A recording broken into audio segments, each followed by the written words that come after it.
designing and implementing a branch office infrastructure.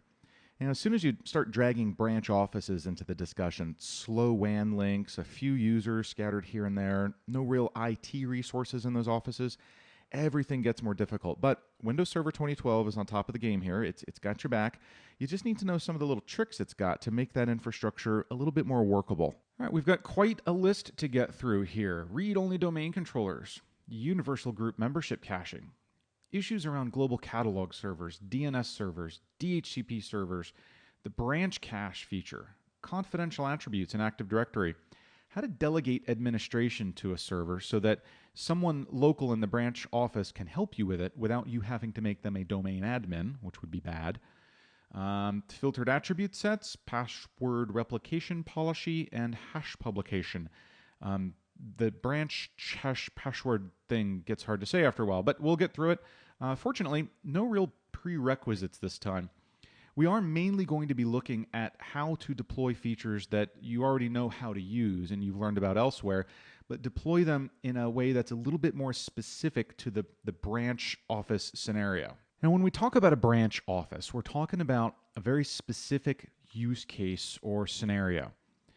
Microsoft kind of assumes that in most offices where you have IT assets, specifically servers, and most specifically domain controllers, one of the attributes you have is better physical security for those.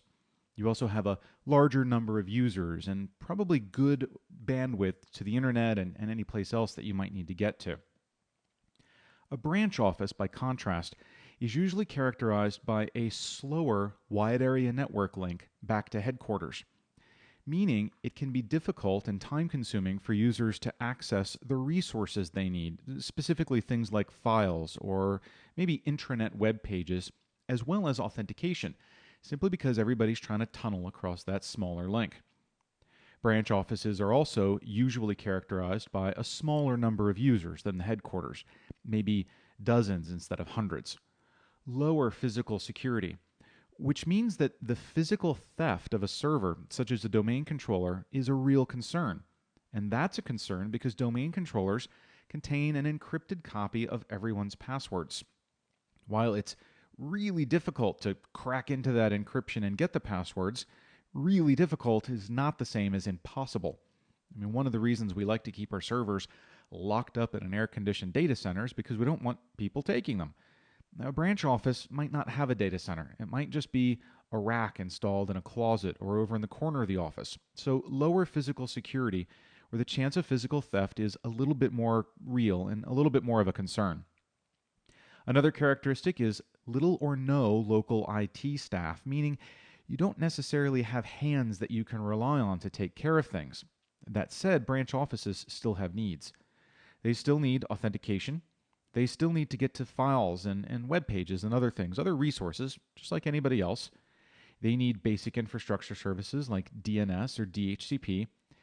And here's where it gets tricky, you still have a need to physically administer your servers. Someone might have to occasionally swap out a backup tape or reboot a server, but they're not necessarily going to be IT. They're just a local person that you kind of sort of trust. So you need the ability to give them just those capabilities without making them a full, say, domain administrator, which would be way over the top for what you're willing to trust them with. So those are the characteristics we have to deal with. And Windows Server 2012 has a number of features that are designed to help meet these specific needs. Let's start the branch office discussion with read-only domain controllers. Now, understand that read-only domain controllers were designed to solve some very specific problems or scenarios. Now, a lot of people tend to think that if you have a branch office, meaning an office that's at the other end of maybe a lower bandwidth WAN connection, or an office maybe that doesn't have IT assets, that an RODC is automatically the right answer, and that's not the case. It is always preferable from a performance perspective to have a fully writable domain controller in any office where you've got users. If you've got tons of WAN bandwidth and you don't want to have that physical server being maintained in the branch office, then just let people authenticate over the WAN. The time to have a read-only domain controller is primarily because you have an insecure location. You need a domain controller there for performance purposes because the WAN bandwidth isn't sufficient enough for your branch office users to authenticate across the WAN, but you're nervous about putting a fully writable domain controller out there because it's not as secure a location as your main data center. So that's when you start looking at an RODC. They're designed primarily to be deployed in remote office environments with relatively few users, poor physical security, relatively poor network bandwidth to a hub site, and no on-site or very little on-site IT presence. So let's talk a little bit about what these things actually do. As the name implies, they're a complete domain controller. They contain a copy of every object in the domain, but they're read-only objects. Any changes to the domain that are going to be made from the branch site are still going to be passed across the WAN to a writable domain controller, a full domain controller, and then that change will be replicated via normal AD replication down to the read-only domain controller. So these are designed mainly to authenticate users. They can provide support to applications that need to read things from the directory, but if you've got an application in a branch office that's making frequent changes to the directory, it's still going to be going across the WAN, and you might want to really evaluate whether or not having a writable domain controller there would be a better idea. Now, one concern is that applications that are writing information to the directory, now, let's say they don't write it frequently, they only need to update that information infrequently, and so you're fine with those changes going across the WAN if necessary, but the application might be storing potentially confidential information, and you don't want the read-only domain controller to have a copy of that because you're concerned about the server's physical security. That's when you can get into something called a filtered attribute set. Now, this essentially means that certain object attributes will not be replicated down to the read-only domain controllers. Instead, when an application requests one of those attributes, it's going to get a handoff to a writable domain controller that actually has all of those things. So it means that as replication happens and objects are being replicated down to the RODC, certain attributes can be filtered out of that replication. And I will show you how to configure all that in just a moment. By default, the RODC does not cache any credentials, with two exceptions. It does cache its own computer account credentials, because it has to, and it caches the credentials for a special KRBTGT account that every single read-only domain controller has. You have to explicitly allow any other credential caching. So the way this works is the RODC advertises itself as the Kerberos key distribution center for the branch office, meaning it is allowed to authenticate people and hand out tickets. It uses a different one of these accounts to do that, and a different password, than the key distribution center on a writable domain controller. That way, if your read-only domain controller is physically compromised, you haven't given away the keys to the kingdom. So there is something called password replication policy, which we're going to talk about in just a second, that plays into this.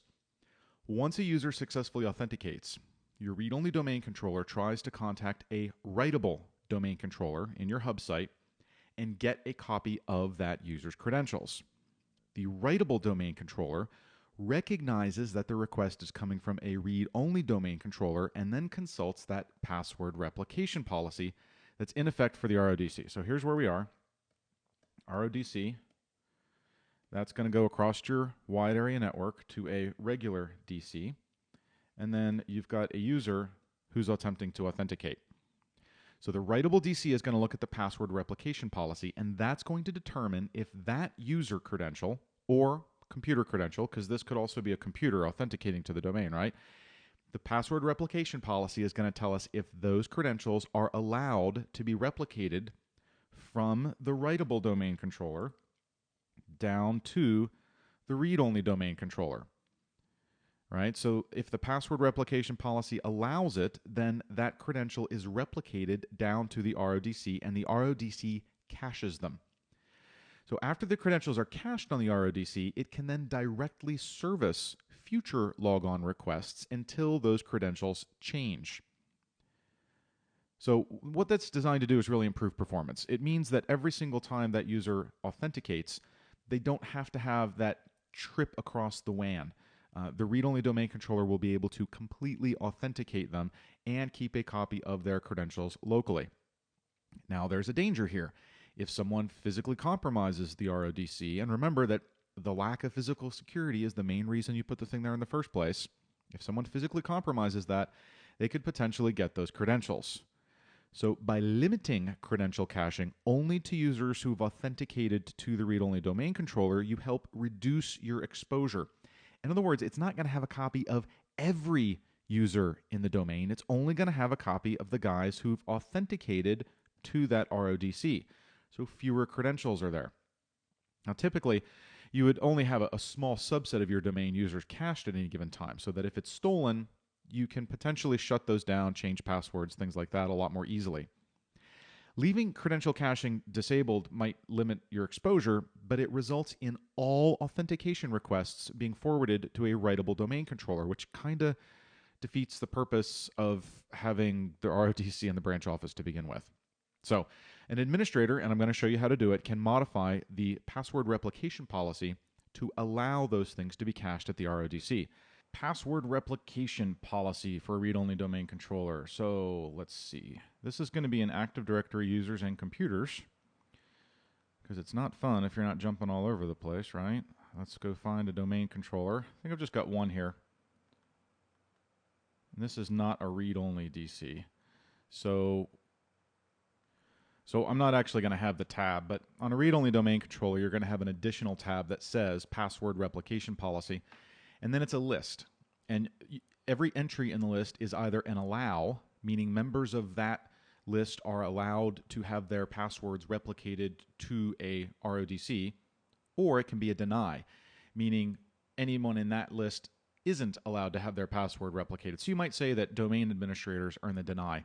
So if you've got a domain administrator at a branch location, you never want their password cached because it's just too dangerous. You're always going to require them to authenticate across the WAN, essentially. But you might set up a branch office users group, put your branch office users into that group, and allow their passwords to be cached on an RODC. And the cool thing is you can actually set that on a per RODC basis. So if you have two branch offices, let's say one in Atlanta and one in Pittsburgh, I don't know, you could configure a separate group. You could have Atlanta users and Pittsburgh users, which you're likely to do anyway, and then configure each RODC to only allow caching of the local users' passwords. And that just helps prevent, mitigate your risk a little bit. It means that if someone does steal that RODC, they're only going to get potentially the passwords for just the local users, not all users at all branch offices. So that's definitely kind of a good thing to do. So the next thing I want to show you is how to add an attribute to the filtered attribute set. This is the set of attributes that gets filtered out when being replicated down to a read-only domain controller. This is a fairly complicated process, and it's extremely specific to the current state of your domain. In fact, this is something that's generally specified by an application developer when they extend the schema to add an attribute in the first place. This is not typically something an admin does, but you can do it. I want you to know where the instructions are in case you need to get to this. So the first thing you're going to do is determine and modify the current search flags value of an attribute. So the attribute has this, and here's how to do it. You're going to run the ldifde command.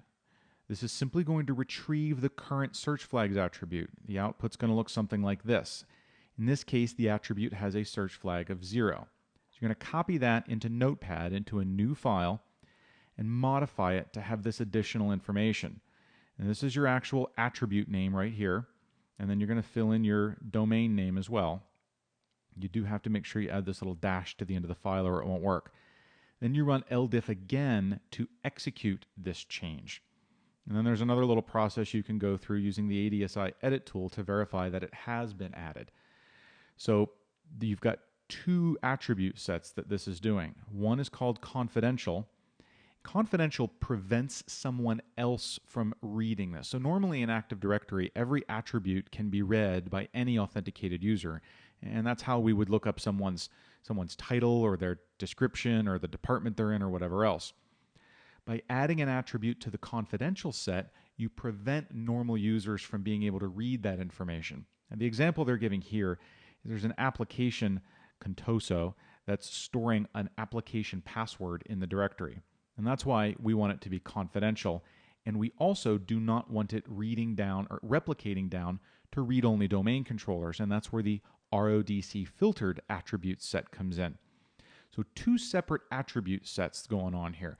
Confidential prevents normal users from just being able to read that thing, and RODC filtered prevents it from being replicated down to a domain controller. Another thing that administrators can do is configure delegation. So you can delegate local administrative permissions for a read-only domain controller to any domain user without granting that user any other rights for the domain itself or for other domain controllers. So that means if you've got your hub site, and this is where you are keeping your main domain controllers, and then you've got your branch site, and you've got an RODC down here, right? So you've got your WAN connecting the two, and you've got some local user who's maybe not an IT person, but who's, relatively trustworthy. They're not going to screw things up terribly. You can then delegate that person permissions.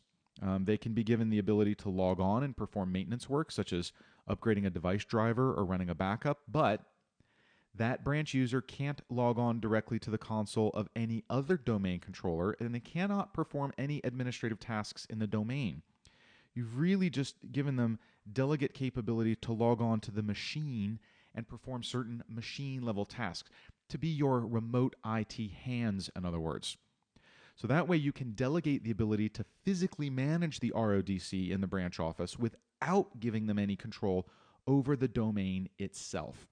Giving a local branch office user the ability to log on to the physical server for your read-only domain controller, administer the server, but not have any permissions in Active Directory.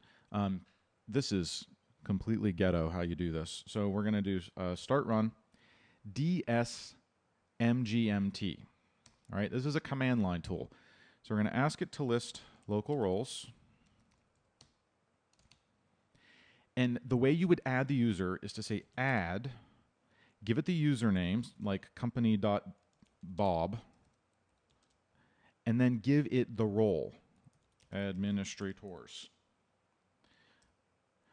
So you're putting Bob in sort of the local administrators group, but he's not going to have any permission over Active Directory. Now, I don't actually want to add Bob, so I'm just going to Control-C to get out of there, close that tool. But that's how you would do it. Closely related to read-only domain controllers, but not necessarily associated with them, is universal group membership caching. So here's the scenario. Hub site domain controller, which is also acting as a global catalog server. Branch site, perhaps a read-only domain controller, although it doesn't need to be an RODC. This can be done with regular DCs too. WAN. User. All right, so here's what happens. User logs on. Let's say you've configured credential caching.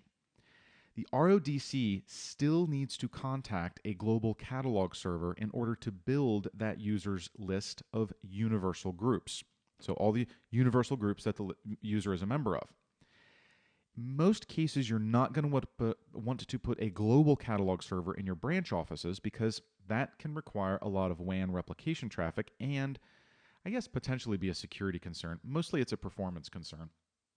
But on the other hand, if you're just going to have to go back to the global catalog server every time and enumerate these universal group memberships every time someone logs on, well, that's kind of sucky for performance too, isn't it? So that's where universal group membership caching comes in. This was a feature actually introduced all the way back in Windows Server 2003.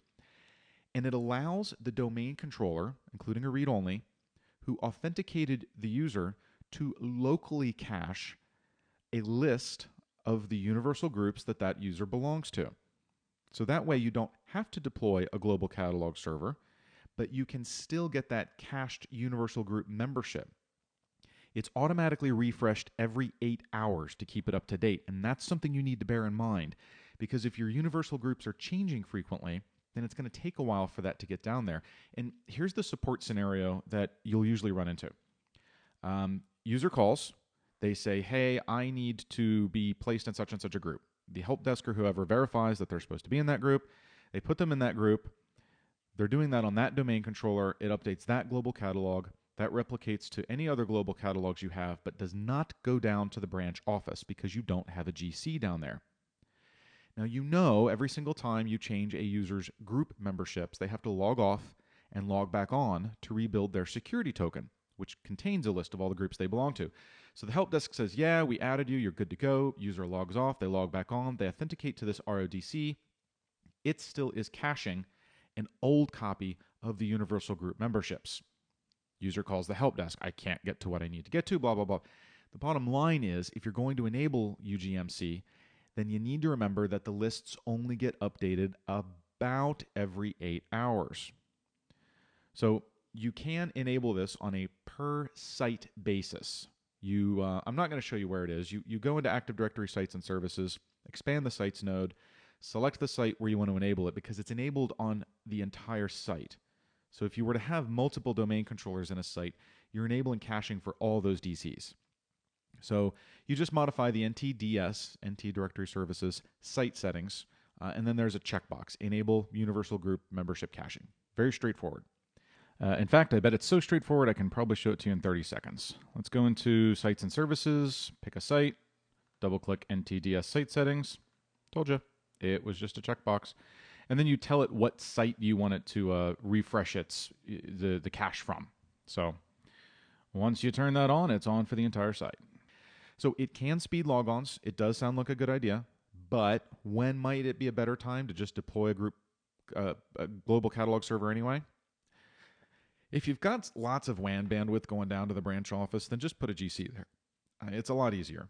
If your universal groups are changing a lot, then this 8-hour refresh thing is going to kill you. You're probably going to want a GC there anyway and just pay the WAN bandwidth price. If you have an Exchange server at the remote site, you want a GC there because it really pounds the heck out of a GC and it's all going to be going back over your WAN anyway, so you might as well just put it there. If and this would be rare, but if for some reason you had configured things so that your hub and your branch site were part of the same AD site, then you're going to want to put a GC down here because otherwise all that traffic's going across the WAN anyway. That's a bad design, and we've talked in previous nuggets about why that's a bad design, but just keep it in mind. So that's the whole UGMC. That's what it does. You're probably going to want to use it unless you're in one of the situations where you would just want to have a global catalog server there anyway. So the next design thing we need to talk about also relates to branch offices, obviously, is called branch cache.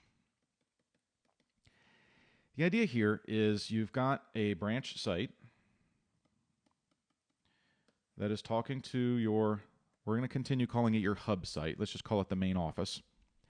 And you have a relatively low bandwidth, wide area network connection. Now you might have things like file servers down here. You are obviously going to have client computers down here. And then you've got servers up at the office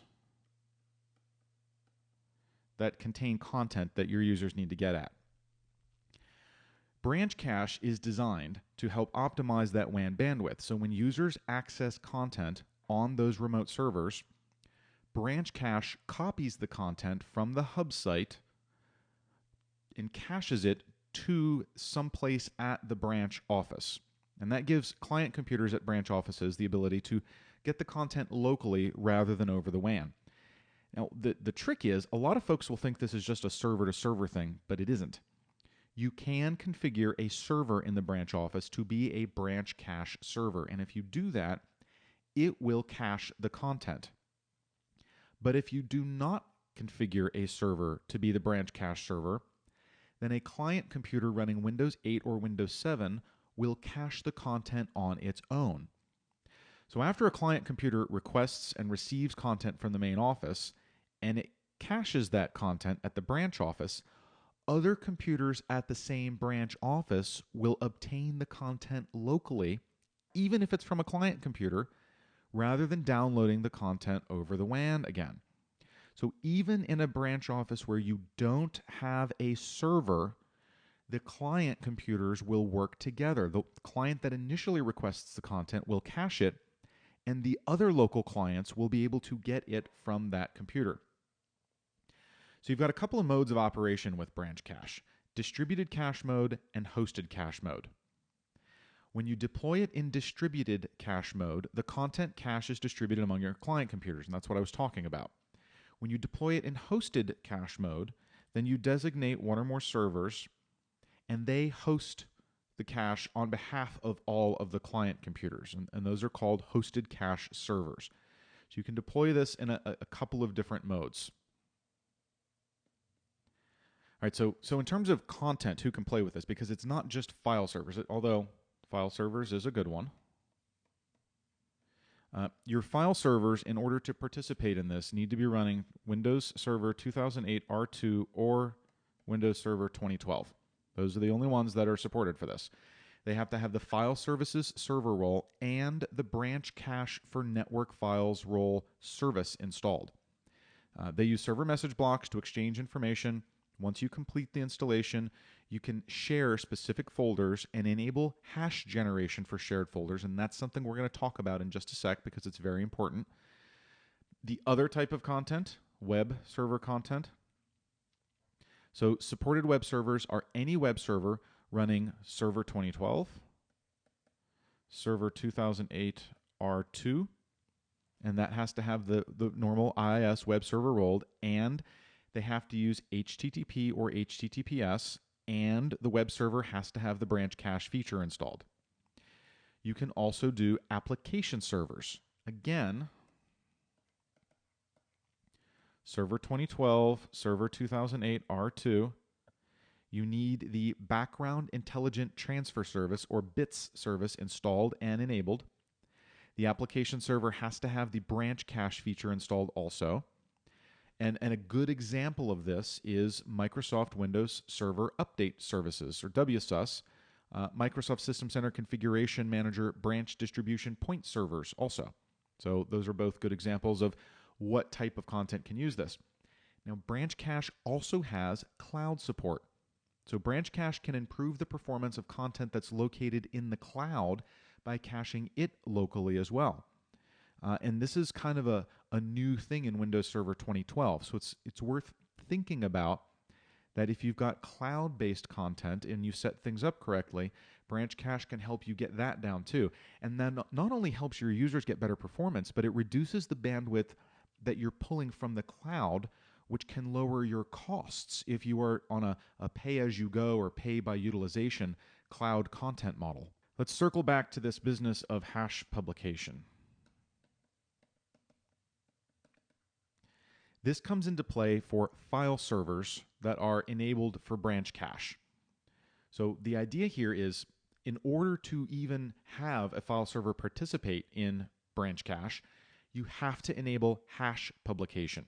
When you turn that on, anytime someone needs to access content, branch cache creates a cryptographic hash. You can kind of think of it as a shortcut or a checksum. Actually, that's a better word, is a checksum. It creates a checksum for all of the content that's stored in a branch cache enabled file share. So this is also in the operating system user interface called content information instead of a hash or checksum. That content information is created for each shared file, it's automatically generated, and it's used to help the content server, the client computers, and if you've configured them, any hosted cache servers, identify content and determine where it's located on the network. So, let's talk about a simplified example of how this works. I've got a file server out here. It's got a text file. We'll just call it data.txt. Branch cache is being used to share this, so it's located in a shared folder that's enabled for branch cache. And so it's going to generate a content ID for this, which is a hash. AX01 BHC, whatever. It's really, really long sort of cryptographic thing. Client computers,